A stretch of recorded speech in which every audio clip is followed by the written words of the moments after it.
Thank you and welcome to the show today. The topic this morning is the impact of imperialism and colonialism on the African continent. And to talk about the impact of colonialism and imperialism on Africa, we have with us Alana McLaughlin. Now, Alana, let's start off today by having you to give us some information in reference to your background, your education, and some of the things that were important in terms of eventually bringing you to us.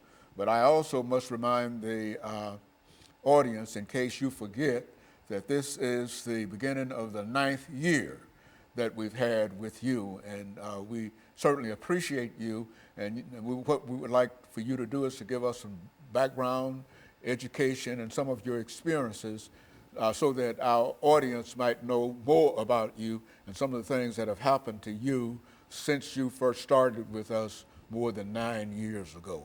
Let's do it from that perspective. Well, Dr. Haney, I am in the 11th grade. I go to the Nashville School of Arts, where my specialty is music. I play trumpet and French horn and piano. I do jazz band, classical, and marching band with the Pearl Cone Marching Band in North Nashville. Growing up, I loved music, and I still do, but I also had a pull towards politics. I've always enjoyed learning why our government is set up the way that it is and why laws are established and the process that we go through to get said laws established. And I've always wanted to have a say-so in things, and so my dream is to be a political commentator. I do plan on going to college for it. I'm undecided as of right now, but that is my lifelong dream, and I believe that I will have a show of my own one day. That's basically sums up my background and why I'm on the show, and I feel like the show gives me kind of a head start on giving my opinion and spreading my knowledge to others, because ultimately that's all I want to do. And I feel like I can appeal to my age group a lot better, seeing as they'll probably respond better to someone who looks like them and is of their same, age range, as opposed to listening to Fox News or CNN. Very good. And so, Alana, let's talk about, I think we said that the topic today is the impact of imperialism and colonialism on the African continent. And during the last part of this segment, let's have you to give us some information in reference to the definition of imperialism, colonialism in the African continent, and why this should be important in terms of what we're talking about today. Well, imperialism and colonialism are often confused. Most people think that they're interchangeable, though they are not. Colonialism is a result of imperialism, and imperialism is when a larger, more powerful country takes control of a smaller country. For instance, imperialism could be described as Europe's influence on North America, or Europe's influence on Africa, which we'll be getting into in the next segment. Colonialism, when most people hear it, they think of Jamestown. They think of the early settlers here in the United States, but most people fail to realize that colonialism was a widespread thing, though it came in waves. There was the imperialism around the time of the early United States, and then new imperialism at the end of the 19th century, which is what we'll be focusing on today. And this is when Africa is divided during this period of new imperialism, I think Yes. as it was called. This is when British, German, all these forces came in and changed the face of Africa forever. Very good. And so what we'll do, we'll take our first commercial break in the next minute or so. But what I want you to do during this second segment is to enlarge upon this whole idea of imperialism and colonialism, and speak specifically to the African continent, because I think that you've got a lot of information in reference to the relationship between these three ideas. And what I'd like for you to do is to demonstrate to me, because I was somewhat reluctant to talk about this as a topic with you this morning, but I think you've demonstrated that you've got some good information in reference to it, and that you're ready to prepare to deliver it. So when we take our first commercial break, we'll come back and we'll give you an opportunity to go full force into telling the audience of the impact of imperialism and colonialism on the African continent. And of course, we'll be back with our audience following this very, very short commercial break.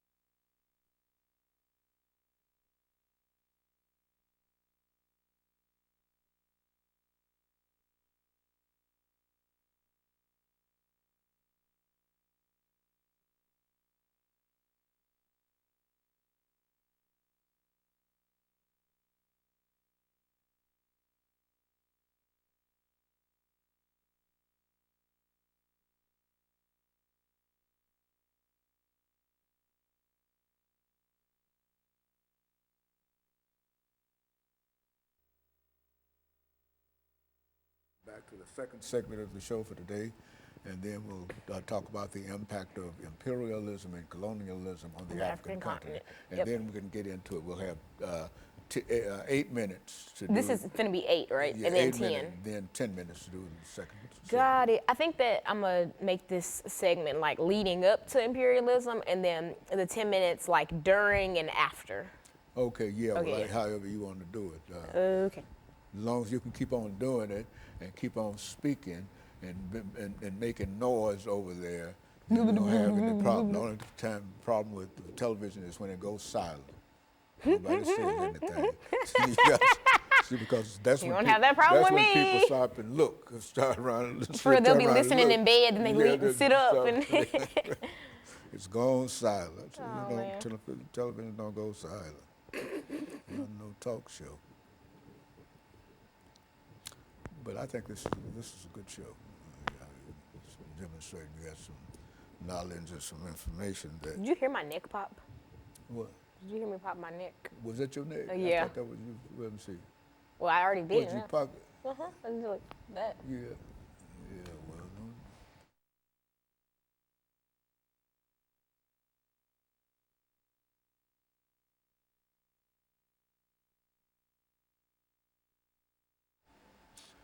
Thank you and welcome back to the second segment of the show for today. We're talking to Alana McLaughlin, and she's giving us some information in reference to the impact of imperialism and colonialism on the African continent.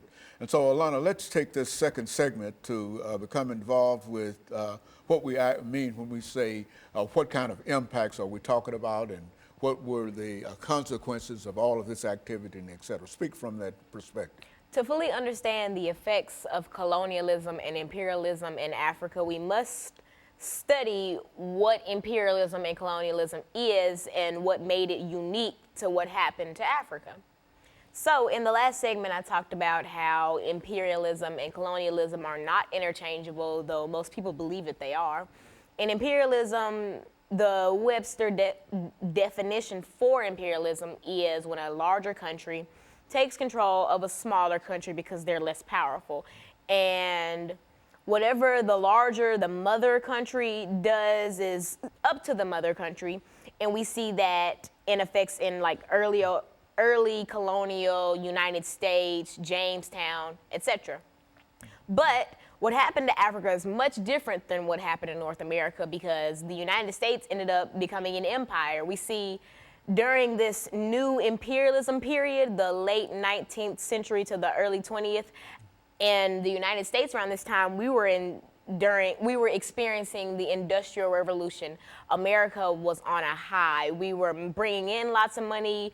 There was new waves of immigration. Things were on the up and up for most Americans, but in Africa, things were totally different. The scramble for Africa is the term coined to describe how European countries were fighting and scrambling to carve out Africa and to make it into new colonies so that they could have power in Africa and so that Africa could feed their greed.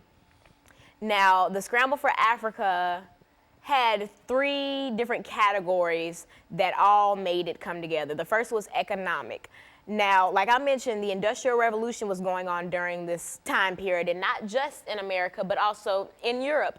And because of this, European countries were constantly looking for countries where they could export raw materials, where they could have a profitable market and a good, safe, and secure place to build companies and to mine, etc.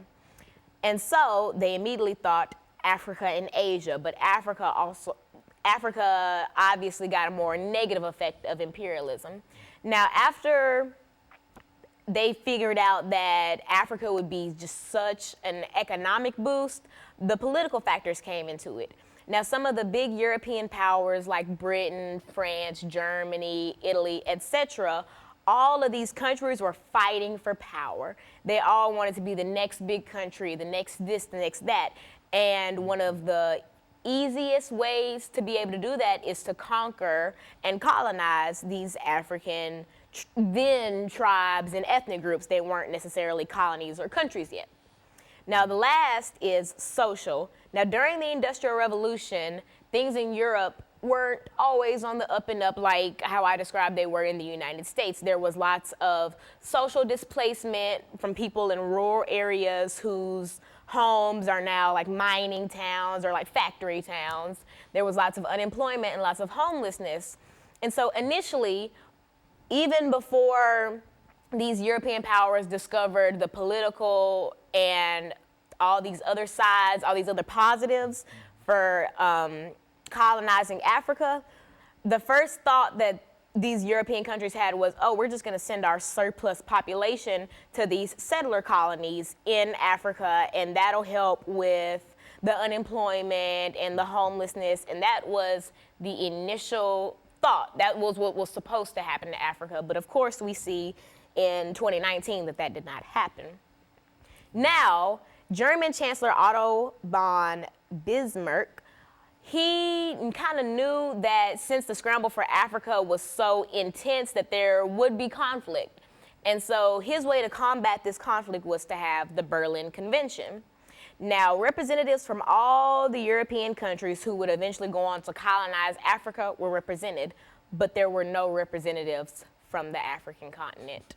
And that's going to prove detrimental very, very soon. But in this convention, in this conference, the Berlin Act was birthed, and that basically was a guideline of how to rule the Africans, how to tame them, what to do, how to work with the natives, etc., and etc.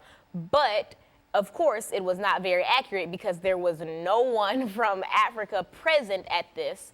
And the biggest thing that came out of the Berlin Convention was the fact that these European powers sat with a big map of Africa and carved out new countries in Africa. So that's how the modern day face of Africa, that's how that came to be.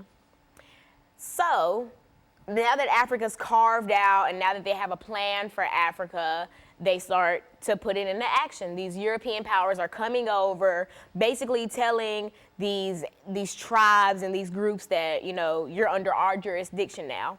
And new imperialism and the Industrial Revolution, this came almost immediately after the end of slavery.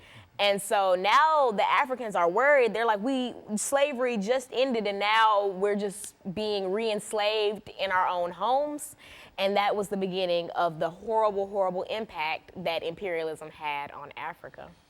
And so in a real sense, the slave system, the slave trade, had decimated the African population, but as that population came back, there was a new wave, a new desire on the part of Europeans to do other things with Africa, other to enslave Africans on their own continent. Because at the end of the slave trade, which was highly profitable, these European countries were looking almost immediately for a new way to bring in profit.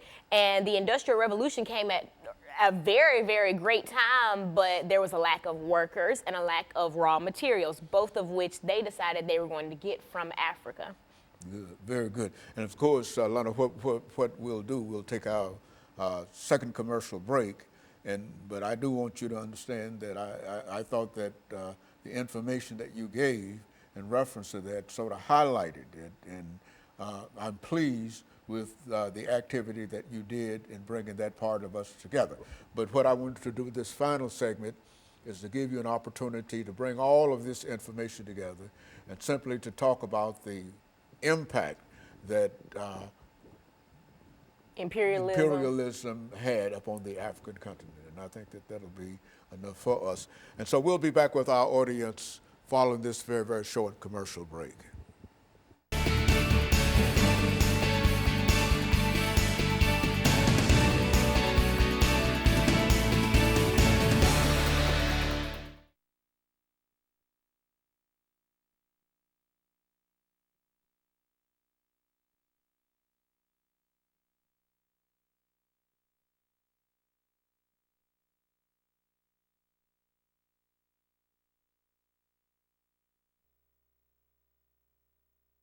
Because sometimes I don't have anything to say in reference to it.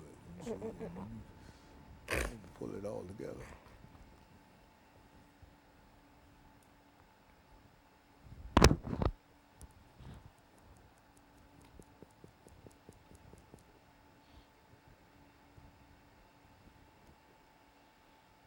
Now, what the next show is? Who?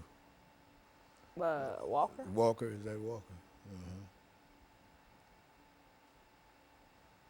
What time do you think we'll be done? Around 2? Around 2:30 or somewhere. I gotta be at the church at 5, so we'll come home and then go back.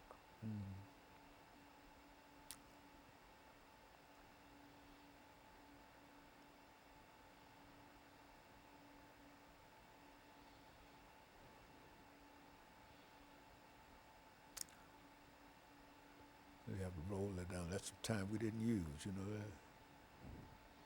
Oh, I didn't. Yeah. I didn't know. So you don't see it, but I can see it. Yeah, I don't. I'm just going with the flow. Yeah, well, that's all right.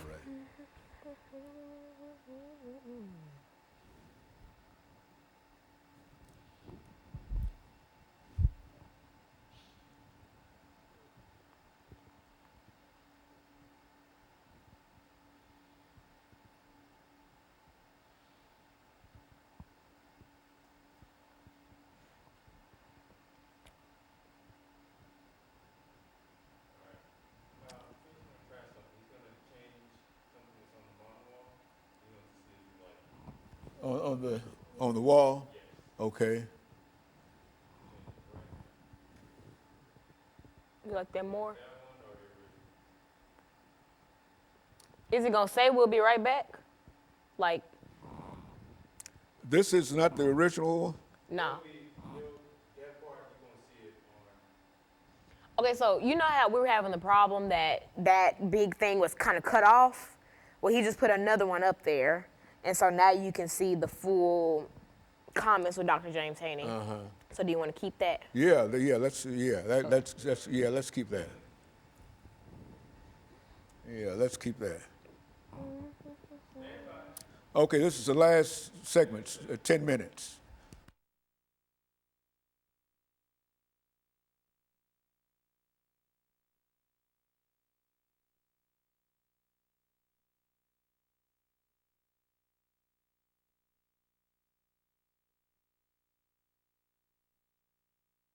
Thank you and welcome back to the final segment of the show for today. We're talking to Alana McLaughlin, and she's given us some information in reference to the impact of colonialism and imperialism, Lana, had upon the African continent. And I think you gave us some excellent information in terms of laying out the conflict that we have to deal with. But let's take the last 10 minutes of this program to give you an opportunity to develop this idea of the impact and the reasons for some of the things that we're talking about here. Now, one of the biggest effects of imperialism and colonialism on Africa was the loss of culture. There was this idea that the Europeans had that, oh, we're the smartest and the most able people in the world, and so everybody should try to be more like Europe. And so after carving out Africa at the Berlin Convention, these powers believed that they were going to take their Western ideals and Western culture and Western language and throw it onto Africa, which in turn stripped Africans of their native tongue and their native clothing and their way of life before they were disturbed. One of the darker effects of imperialism is ethnic conflict. Now, most people, they hear about different African countries that are in civil war or that are just in the dumps, and they hear about it and they believe, oh, Africa, they're just crazy and they're this and that and they need to be tamed. But most people fail to realize that there is a reason why these African countries are in the state that they're in. In 1994, the Rwandan genocide, the Tutsis and the Hutus. Most people don't know that back when Germany had control of Rwanda, a lot of times they had this system of racism and segregation between the Tutsis and the Hutus, and often the Germans would cater more to Tutsis, which really wedged the Tutsis and the Hutus apart. About 30, not even 30, a few years after the end of imperialism, though its effect has never really ended. A few years after the official end of imperialism, we see formal imperialism. Exactly, we see and new imperialism. We see the Rwandan genocide, and most people think, oh, and I'm sure in 1994, the Americans and Europeans who were watching the genocide from the comfort of their homes were just like, oh, these Africans, they need to be tamed and they need somebody to come in and help. But they fail to realize that because of this systematic racism that the Germans put upon the Tutsis and the Hutus, it drove them apart. And so the Hutus finally gained control of Rwanda, and in 1994 killed 800,000 Tutsis in the span of 2 or 3 months, I believe. And a lot of people fail to realize where this type of stuff comes from. For instance, in the Congo, they're in civil war right now. A lot of people don't understand why they're in civil war or what's happening or why the M23 has control of the Congo, but it all stems back from imperialism. It stems back from pitting these countries against each other. It stems from ripping them out of their homes, forcing them to work, forcing them to find shelter in these gangs, in these groups, in these terrorist groups, forcing them to compete with Europeans for a way to live. We see in the Virunga State Park, which is home to the rare mountain gorillas in the Congo. The Congo is currently under the control of the M23, and the state park is struggling to stay open while there are powers that are coming in that are trying to mine in the park, though mining is illegal in the park, and that are trying to take away the livelihood of these people. And it just makes me sick that so many outsiders don't realize that Africa as a whole, the continent, did not choose to be the way that it is. And it certainly did not choose to be portrayed the way that it is. And so I feel like it is my duty on the show to be able to bring a different insight into stuff like this, because I know that once I first learned about the Rwandan genocide, it scared me. I thought, how could people be so cruel to each other? Then I realized people aren't naturally just that cruel to each other. There's some type of outside, interference, and I realized that was Europe. That was people coming in and pitting these countries together. Oh, when I mentioned in the last segment that at the Berlin Convention there were no representatives from Africa there, when they were carving out what the countries, all these borders and whatnot, oftentimes they would separate ethnic groups and tribes that were allies, that had similar farming techniques or agricultural techniques, that would split up these countries and then put them, or they would make a new country or a new colony with ethnic groups that didn't really get along with each other, that had different ways of life. For instance, with the Tutsis and the Hutus, I want to say that the Hutus tended to be more cattle herders and the Tutsis were more workers. And so Germans would often favor the Tutsis because this was during the Industrial Revolution, and they would put those people in the industries, while the Hutus were people who should have been around more cattle herders and should have been around people who had a similar way of life as them. And all of these little things caused major problems. Ethnic conflict is still going on in Africa. There are some conflicts that are still going on from the period of new imperialism. Like I mentioned with Rwanda, a lot of the Hutus who were killing Tutsis in Rwanda fled to the Congo. And now we see that the Congo is in civil war, and it's honestly just it never ends. It's like the domino effect. You know, you come in and you tip this domino, and then all these people are affected, and they go on to affect other people, and it never ends. And so when people say that, European powers need to come in and tame Africans, or when Americans say that they need to be Americanized so that they're civilized and so that they can work together, it's not their fault. It is purely because people came into their home, stole land from them, and left them. They took the raw materials from Africa. They took so much gold, ivory, etc., stuff that they were originally trading, but Europe became greedy and they figured, I don't want to trade, this just should be mine. And so they came and they stole land, they stole culture, they stole resources, and they stole happiness.